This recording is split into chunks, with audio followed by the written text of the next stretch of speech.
বুদ্ধিমতী বৌমার বুদ্ধি।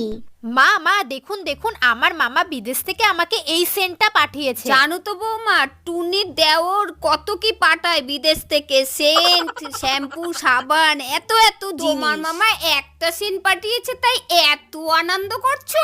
ভাগ্য তো আমার মেয়ের ভালো, আমার মেয়ের এত ভালো ঘরে বিয়ে দিয়েছি, কত সুখী রয়েছে।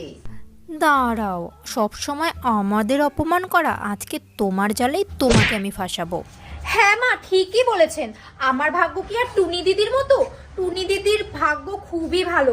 আমার মতো তো আর হার হাবাতে ঘরে বিয়ে হয়নি, তাই আমার মামা একটা বিদেশ থেকে সেন্ট পাঠিয়েছে, সেটা নিয়েই আমি খুশি থাকি। দিন মা, আসছি। হ্যাঁ, আর যদি সেন্টটা লাগান তাহলে বলবেন, দিয়ে দেবো। বুড়ি বুঝবে এবার ঠেলা। হ্যাঁ, বৌমা কি আমাদের হাড় হাবাতে বললো? আমাদেরই তো বললো বৌমার সাথে আর মুখ লাগানো যাবে না।